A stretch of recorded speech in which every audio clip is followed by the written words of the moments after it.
Voilà, je commence cette leçon avec Fidji, qui vous dit bonjour, voilà, et qui va nous laisser travailler quand même, mais elle a insisté pour saluer les demoiselles du groupe de 4e année.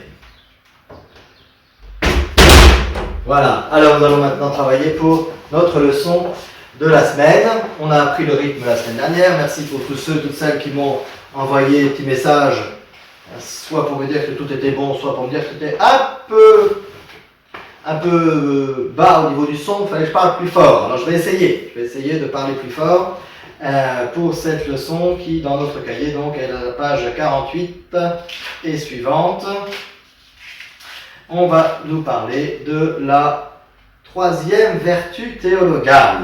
Alors, c'est vrai qu'on avait parlé des vertus théologales, on avait parlé des 2 premières, et on en était resté là, et après on a parlé des commandements, parce qu'il fallait arriver justement sur cette 3e vertu d'une manière plus forte, plus profonde encore, puisque on nous dit, c'est Saint Paul qui nous dit ça, que c'est la vertu la plus importante, parce qu'en fait, les 2 autres vertus, la foi et l'espérance, ça nous est donné pour mieux vivre notre vie.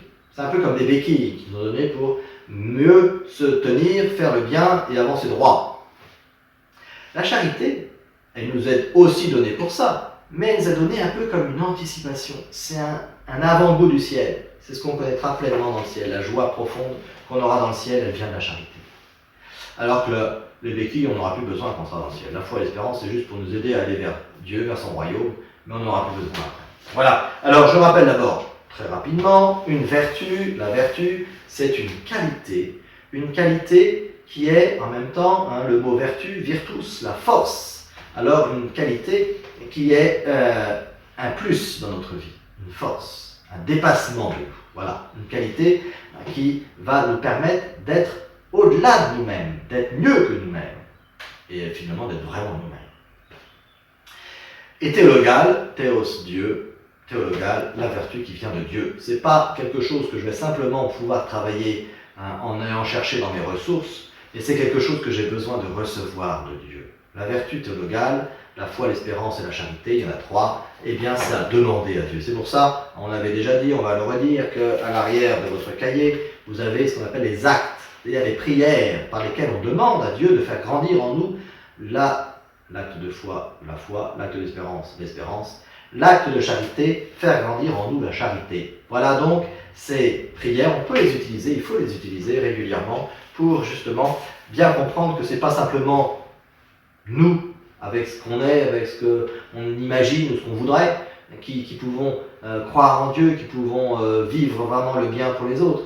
Mais c'est d'abord quelque chose qu'on a à recevoir de Dieu. Si on ne veut pas s'ouvrir à la présence de Dieu, si on n'est pas attentif à l'amour qu'il nous donne, à ce qu'on est important pour lui, on pourra toujours faire tous les rêves, toutes les imaginations, toutes les prétentions que la nature humaine nous donnera. Ça ne mènera à rien. Il faut d'abord recevoir. Comme vous étiez enfant, et vous l'êtes encore un peu, eh bien, vous recevez de vos parents. Vous n'avez pas décidé, de temps en temps vous l'avez décidé, mais c'était des caprices, que vous étiez plus fort que tout, que vous avez mieux compris que tout le monde, et que vous n'avez pas besoin de vos parents. Ça n'a jamais duré très longtemps, et c'est des caprices.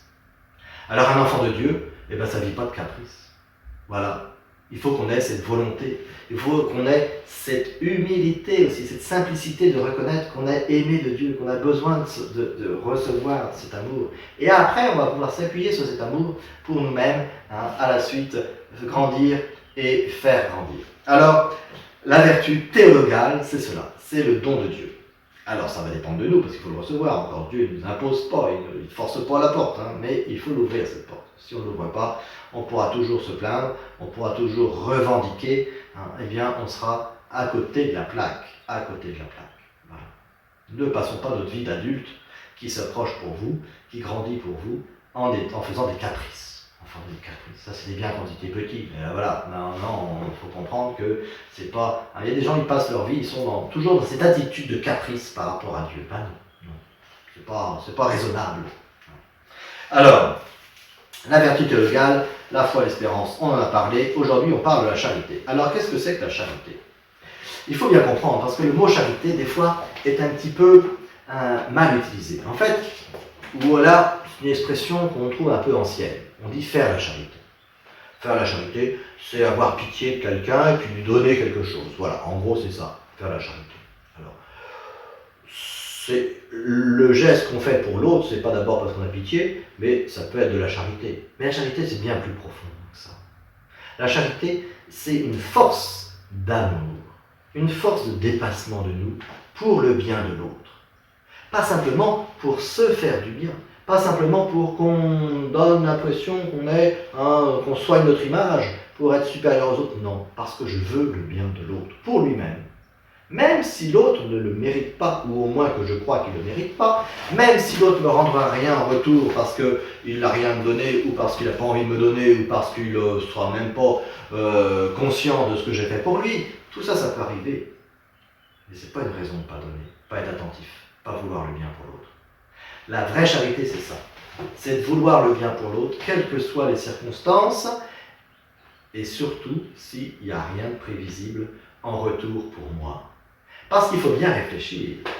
Le bien que je fais autour de moi, souvent, alors pas complètement, c'est un petit peu mélangé, pas complètement, mais souvent, c'est un peu motivé par ce que je vais recevoir après, par la promesse qu'on m'a faite. Si tu fais ceci, tu auras cela.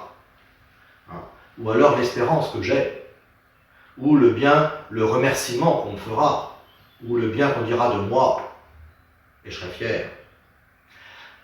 Eh bien ça, c'est pas la charité. Parce que si on fait ça, eh bien, en fait, c'est pas l'autre qu'on aime, c'est nous. C'est notre image. En fait, c'est très égoïste.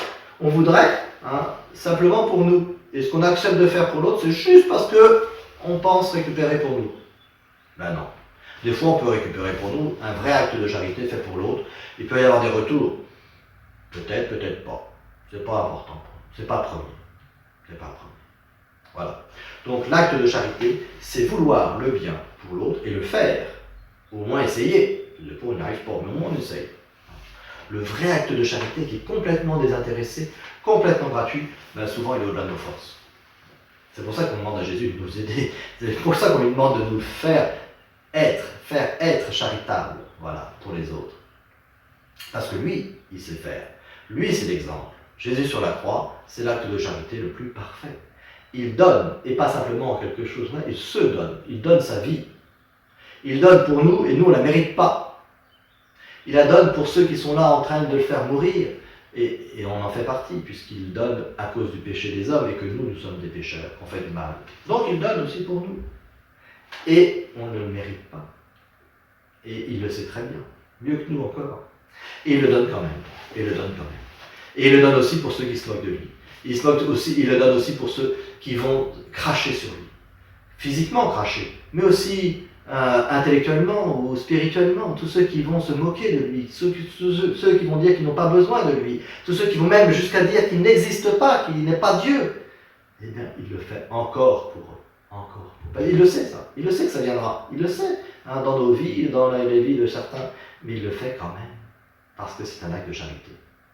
Il ne le fait pas en calculant qui mérite, qui ne mérite pas, qui je vais donner, qui je ne vais pas donner. Non, il donne tout pour tous. Alors Jésus, c'est l'acte de charité par excellence. Parce que Jésus, c'est la source de l'amour, mais du vrai amour. De l'amour désintéressé, de l'amour don. Je pense qu'il y a un mot charité, vous voyez, qui dit plus, plus précis que le mot amour, parce que quand on parle d'amour, on mélange des fois un peu tout. Alors là, non. On est vraiment dans un acte de don, et non pas de récupération, de tirer à soi, mais de donner, et donner de soi à l'autre. Voilà donc la vertu théologale de la charité que Jésus... Alors, en même temps, c'est quelque chose de général, et en même temps, il faut comprendre qu'on a à le vivre de manière très concrète. Très concrète. Il faut commencer avec les gens qui sont autour de nous. Là, en ce moment, on est confinés, on est à la maison, avec les frères et sœurs, c'est pas toujours facile, avec les parents non plus. Mais c'est là, justement. C'est pas quand c'est facile qu'on nous demande d'être charitable, d'avoir de la charité, de vouloir le bien pour l'autre. C'est justement quand c'est plus difficile. Jésus va jusqu'à nous dire, aimez vos ennemis. Aimez ceux qui nous aiment. C'est Jésus qui parle. Aimez ceux qui nous aiment. C'est facile, tout le monde peut le faire. Même les païens font ça. Ils n'ont pas besoin de moi pour ça. Ils n'ont pas besoin de Dieu pour ça. Moi, je vous demande d'aimer vos ennemis. C'est-à-dire de vouloir du bien. Vouloir du bien, même pour ceux qui, pense-t-on, ne le méritent pas, ou qui nous veulent du mal, ou qui nous sont indifférents, ou qui se moquent de nous, ou qui... Voilà. Ben, eux, je vais leur donner vouloir du bien pour eux. Et si je le fais, eh bien peut-être que je découvrirai que ça les aura remués, ça les aura touchés, ça leur aura permis de réfléchir un peu sur le sens de ce qu'ils font et de ce qu'ils sont.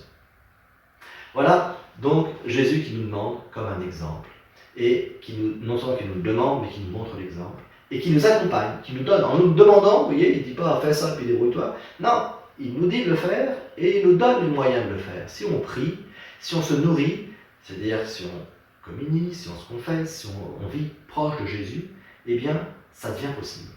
Alors c'est toujours par petits morceaux, bien sûr. On ne devient pas parfait au-dessus de tout le monde tout de suite. Si on le croit, c'est qu'on s'est trompé. Mais c'est possible, par le Christ, par cette présence de Jésus auprès de nous et en nous, ça devient possible, par petits morceaux, par petites pièces, mais c'est réellement possible, la charité, l'acte de charité. Alors demandons au Seigneur, demandons-le, et puis exerçons-nous.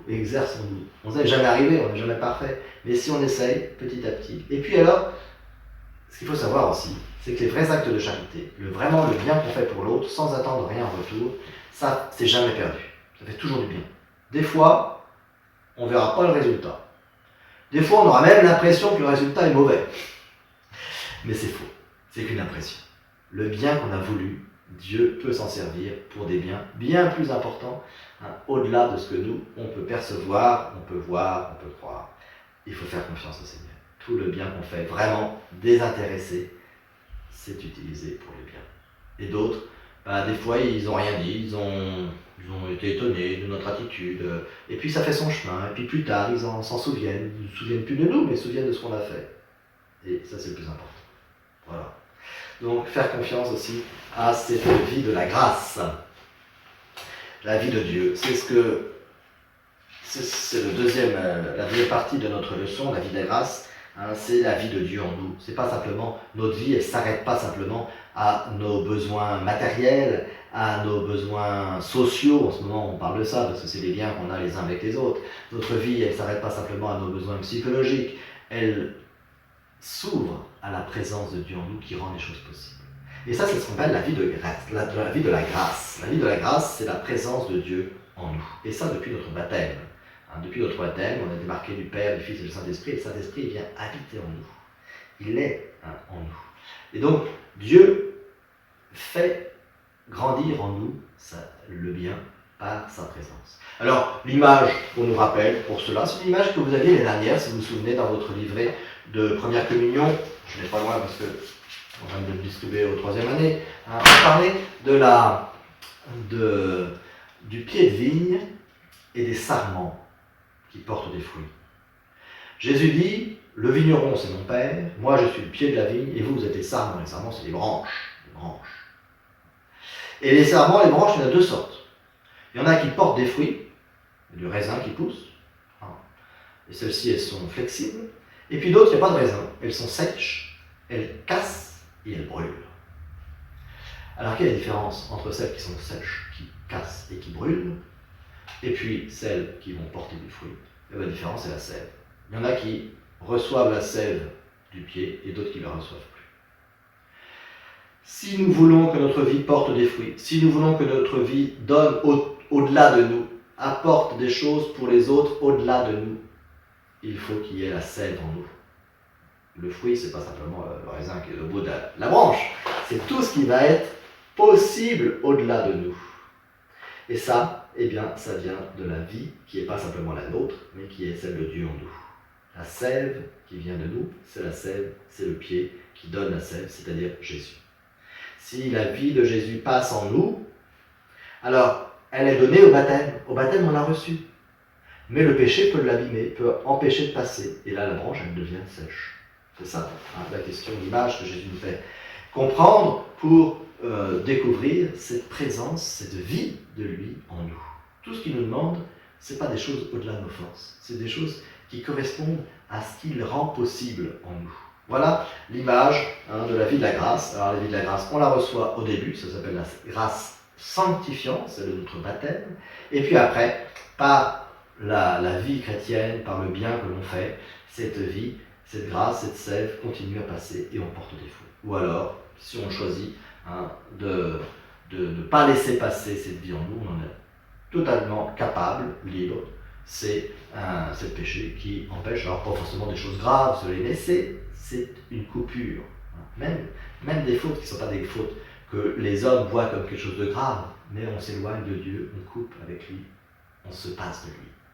Et ça, pour un chrétien, c'est un péché. Même si c'est pas grave pour les autres, entre guillemets, encore que par omission, parce qu'on aurait pu leur apporter des choses qu'on ne leur apportera pas. Mais on leur apportera des choses qui seront assez superficielles. La grâce de Dieu passe en nous, c'est la sève, et il faut reconnaître qu'elle ne vient pas de nous et qu'elle nous permet de porter des fruits.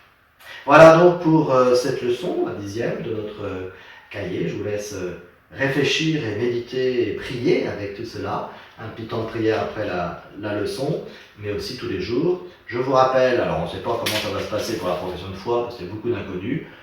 On verra bien. L'important, c'est d'être prêt, de vivre notre foi. Si on peut la dire solennellement avec notre aube, le jour prévu, on le fera. Si on ne peut pas, on le fera un autre jour. Mais l'important, c'est de vivre notre foi. Vous savez, il y en a qui, des fois, ils font, voilà, avec l'aube, le grand jour, la profession de foi, machin, puis le lendemain, il n'y a plus rien. Alors, ça quand même dommage. Donc, l'important, c'est de vivre notre foi. Vous avez votre credo, bien sûr, à la fin du cahier, à prier et à laisser entrer en vous pour le savoir par cœur, et en même temps à vous préparer sérieusement dans la manière de vivre votre vie, votre foi, et on verra après si les circonstances nous permettront de faire la cérémonie de la profession de foi, ou de la faire à la date prévue ou pas, on verra bien. Pour l'instant, nous restons en lien par cette vidéo, par notre catéchisme et par votre prière. Merci et bonne soirée, au revoir.